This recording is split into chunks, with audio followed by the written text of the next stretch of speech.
ओम गण गणपते नमः।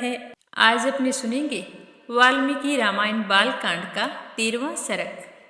इस सर्ग के अंदर यज्ञ की तैयारी, राजाओं को बुलाने के आदेश एवं उनका सत्कार तथा पत्नियों सहित राजा दशरथ का यज्ञ की दीक्षा लेना, यह सब कुछ आज अपने सुनने वाले हैं। तो इससे पहले आप सभी से मेरा कहना है कि अगर आपको अनिर्वेदा चैनल पर प्रस्तुत वाल्मीकि रामायण बालकांड के सर्ग अच्छे लगते हैं तो आप अनिर्वेदा चैनल को सब्सक्राइब जरूर करें और इस वीडियो को ज़्यादा से ज़्यादा अपने रिश्तेदारों और मित्रगणों में शेयर करें। भगवान श्री राम आपकी सारी मनोकामनाएं पूर्ण करें। तो प्रेम से कहिए सियावर रामचंद्र भगवान की जय हो, हनुमान जी बाबा की जय हो, राम दरबार की जय हो।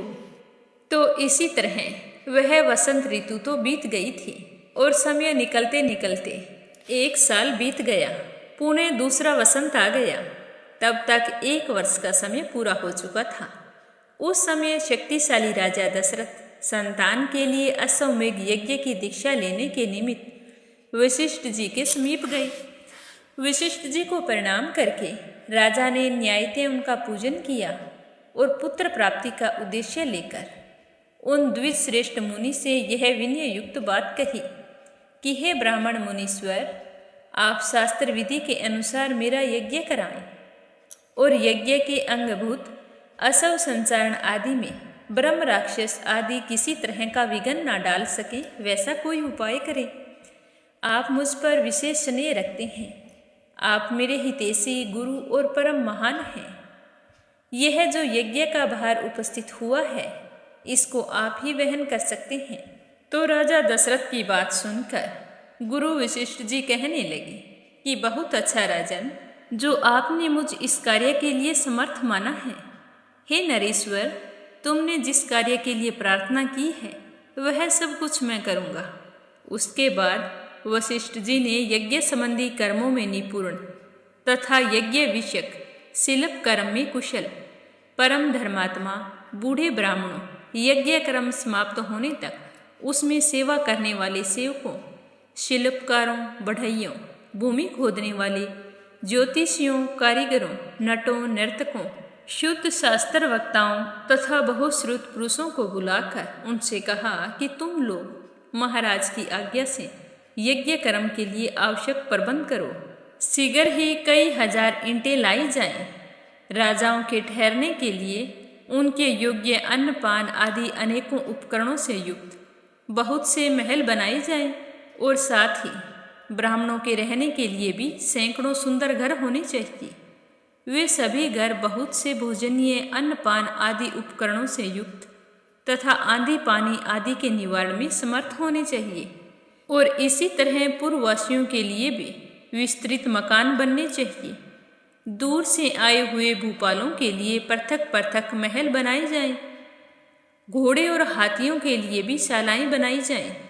साधारण लोगों के सोने के लिए घरों की व्यवस्था हो। परदेसी सैनिकों के लिए भी बड़ी बड़ी छावनियां होनी चाहिए। जो घर बनाओ उसमें खाने पीने की प्रचुर सामग्री संचित हो। उन सभी में मनोवांछित पदार्थ सुलभ हों तथा नगरवासियों को भी बहुत सुंदर अन्न भोजन के लिए देना चाहिए। वह भी विधिवत सत्कार पूर्वक दिया जाए, अवहेलना करके नहीं। ऐसी व्यवस्था होनी चाहिए कि जिससे सभी वर्ण के लोग भली भांति सत्कृत होकर सम्मान प्राप्त करें। काम और क्रोध के वशीभूत होकर किसी का अनादर नहीं करना चाहिए। जो शिल्पी मनुष्य यज्ञ कर्म की आवश्यक तैयारी में लगे हों उनका तो बड़े छोटे का ख्याल रखकर विशेष रूप से समादर करना चाहिए। जो सेवक या कारीगर धन और भोजन आदि के द्वारा सम्मानित किए जाते हैं वे सब परिश्रम पूर्वक कार्य करते हैं। उनके द्वारा किया हुआ सारा कार्य सुंदर ढंग से संपन्न होता है। उनका कोई कार्य बिगड़ता नहीं है। अतः तुम सब लोग प्रसन्नचित होकर ऐसा ही करो।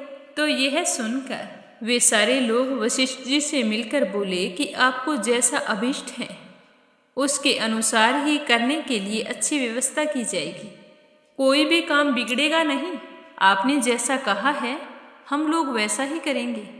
इसमें कोई भी कमी नहीं आने देंगे और उसके बाद फिर गुरु वशिष्ठ जी ने सुमंतर को बुलाया और कहा कि इस पृथ्वी पर जो धार्मिक राजा, ब्राह्मण, क्षत्रिय, वैश्य और सहस्त्रों शूद्र हैं, उन सबको इस यज्ञ में आने के लिए निमंत्रित करो। सब देशों के अच्छे लोगों को सत्कार पूर्वक यहाँ बुलाओ। मिथिला के स्वामी सूरवीर महाभाग जनक सत्यवादी नरेश हैं। उनको अपना पुराना संबंधी जानकर तुम स्वयं वहाँ जाकर उन्हें बड़े आदर सत्कार के साथ यहाँ लाओ।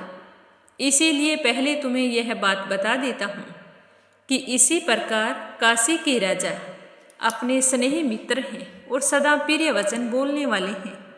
वे सदाचारी तथा देवताओं के तुल्य तेजस्वी हैं। अतः उन्हें भी स्वयं ही जाकर लेकर आओ।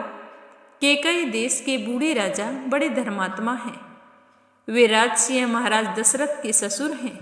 उन्हें भी यहाँ पुत्र सहित लेकर आओ। अंग देश के स्वामी महाधनुर्धर राजा रोमपाद हमारे मित्र हैं। अतः उन्हें भी यहाँ पुत्र सहित सत्कार पूर्वक ले आओ। कौशल राज भानुमान को भी आदर से ले आना।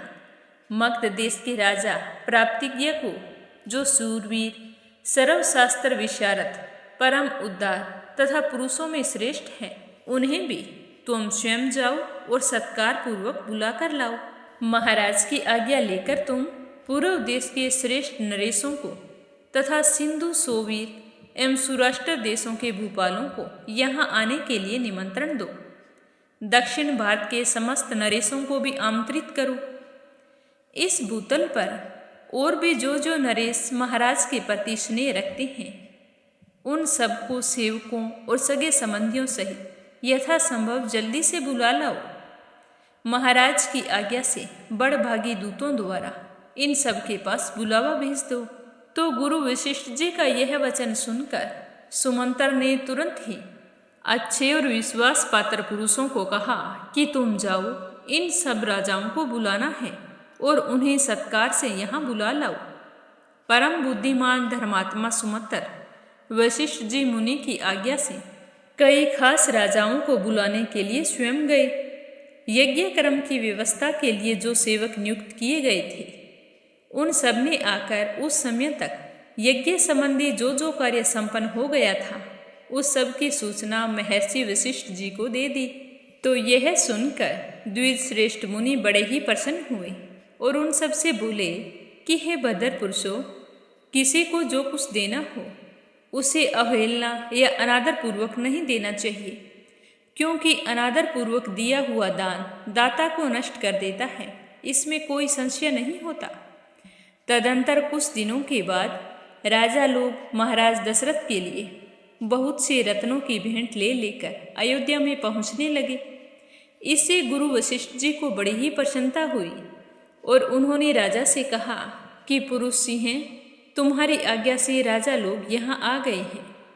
नरपश्रेष्ठ, मैंने यथा योग्य उन सबका सत्कार किया है।